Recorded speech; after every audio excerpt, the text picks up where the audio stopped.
welcome back to another episode of After the Finish Line. I'm here again to dissect this week's episode, which was episode 7 with Roberto. And I've got a fellow Runspire runner here, Rosie. I'm a Runspire runner. Roberto's a Runspire runner. So it's all a little bit of a Runspire fest this weekend. How are you today, Rosie? I'm okay. Yeah, had quite a nice day off work, so went for a run. Yeah. Lovely. Sounds perfect. If only the sun was out, that's all I want. So obviously you've listened to this week's episode. You know Roberto quite well, I know. But before we go into his chat about him, on the podcast this week, we spoke about post-race swag. So like medals, mugs. Have you ever done a race and got your goodie bag and thought, why is that in there? Or been given something that isn't a medal and thought, that's a bit strange? Or what would you prefer? Do you think racers should go more for like t-shirts, more for medals? What's your sort of like feelings on goodie bags and all that? Well, I love a medal. I think most runners would love a medal. But I suppose a t-shirt's more useful. Although speaking as someone who I'm quite short, quite small, so most of them are a bit big. So I probably don't wear many of the ones I've been given.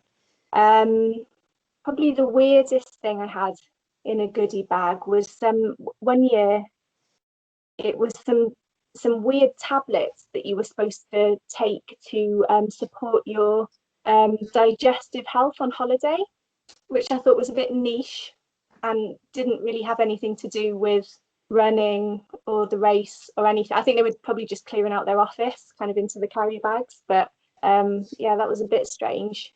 But generally, some nice food, a banana. Yeah, and, that is a bit strange, the fact that you say that. I know I did a race in Spain and they gave us some tablets like that, and like you said, it's a bit, if it's not like a race sponsor, it's a little bit weird. But you've never had any like alcohol like I had in mine or anything like that. Have you ever been given a mug from a race? No, never been given a mug. Generally the stuff in goodie bags I found has been a bit disappointing, I think, so probably a mug I'd use, really. Yeah, well, I did a race the other day and I got no medal at the end, no goodie bag, no nothing. So I suppose anything is something. I mean, I knew I wasn't going to get one anyway from it, but that's just the way it goes sometimes. But away from the race swag, onto the main bit of the show this week, we had Roberto on, a massive Instagram fame. We always see him outside his Texaco garage. I know you know Roberto quite well, so just tell me a little bit about him as a person. Have you met him in person before? Are you going to do any races with him or stuff like that? Never met him before in person, but we're doing an event together. A few of us from Runspire are doing the Spring Trail Series down in Surrey a week on Saturday. And he was going to do the ultra, but he's been injured, so he's dropped down to the 10K.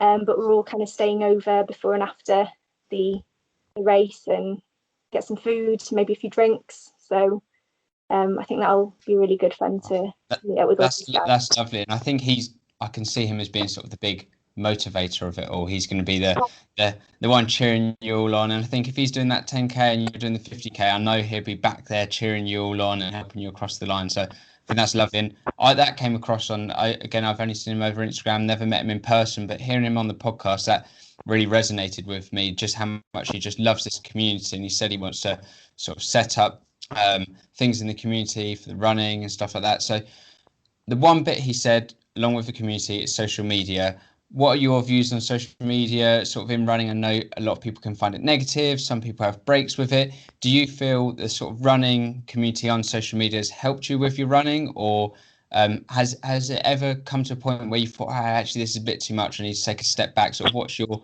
I know obviously Runspire, you would have met so many people from that. So as an overall branch, what's your sort of thoughts on the running community over social media? I think it's amazing. I mean, I haven't got very many real life running friends, really.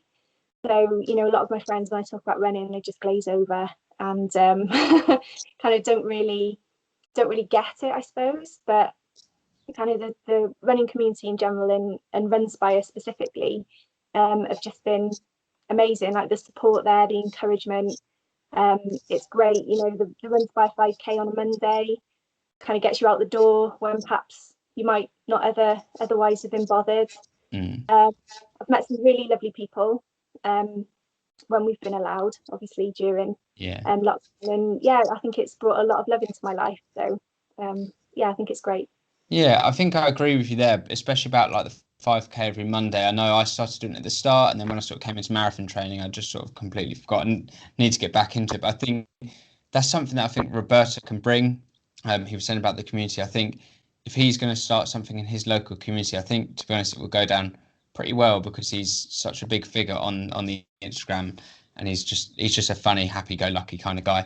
So before I let you go, I do have to ask you just one question. So on After the Finish Line, we always do what's the best pre-race meal, pizza or pasta. I think we've probably got 80-90% of people on the pizza boat along with me. What's your go-to pre-race meal? Do you have pizza or pasta?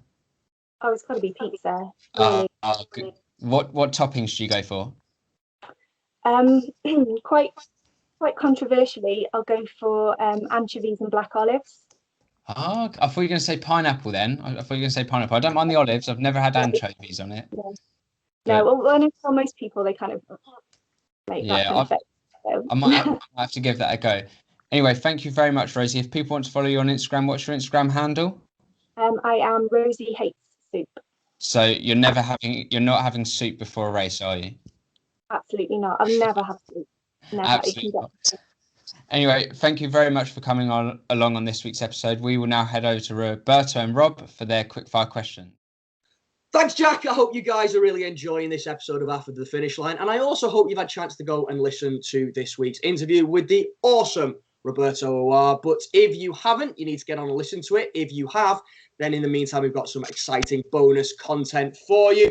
I'm going to be hitting Rob with some quick fire questions. Rob, my friend, how we doing? You all right? Yeah, I'm here, ready to go. Ready and raring to go, yeah? Always. Right. Well, bearing in mind we've done your interview, I think I'm going to know the answer to the first question on the account of you've not done a race, but what's your favourite race?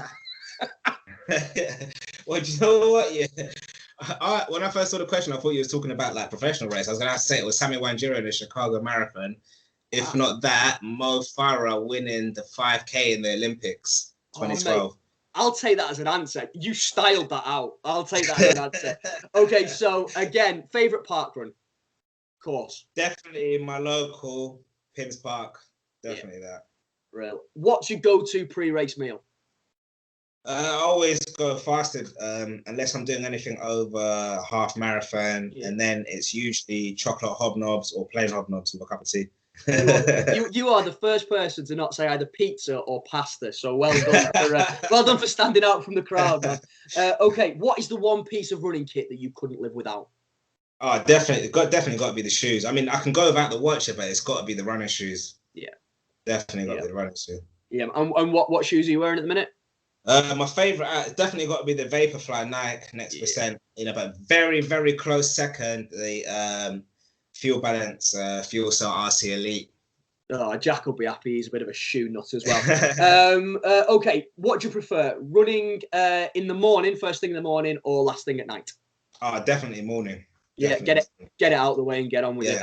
Yeah, man. I just feel like I got more energy as well. Yeah, definitely. Okay, running in the scorching heat or the pouring down rain? Long distance, definitely the rain. Short, quick runs, scorching heat. Yeah. Okay. Good. Okay. And what's your go-to pump up pre-race song? What's that song that you're on the start line? You're trying to get the blood going. What's that song that's going to get you that PB when you hit when the start gun goes? It's got to be DMX. R.I.P. DMX. Any DMX song. Probably X Gon, Give It to You. Or Damien. Those are. Yeah, absolutely banging. Okay, and then last but not least, what's the one piece of advice that you would give to a new or aspiring runner? Most important thing is just keep on going. Keep on going. Don't quit no matter how hard it is. Just keep on going. You know, I mean, eventually you're going to get better. Definitely going to get better. Just don't quit. Yeah, good advice, man. Right, listen, thank you so much for your time again. If you've not checked out this week's episode, you need to get yourself over to Apple, Spotify, Google, wherever you get your podcast and check it out. It's not one to miss. Rob, thanks so much for your time again, man.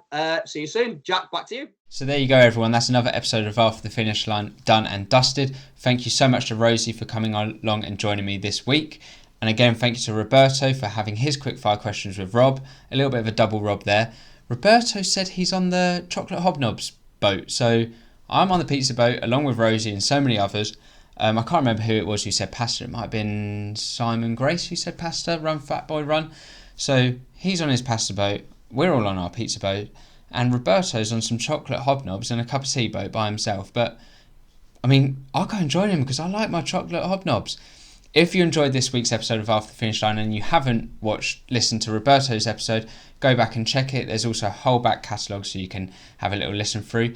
Next week on the show, we've got Lee Ryan, a previous Good News Story member, hero of the week, an endurance athlete who's living over in Dubai, Adidas runner as well, or Adidas if you're Rob Hitchmo.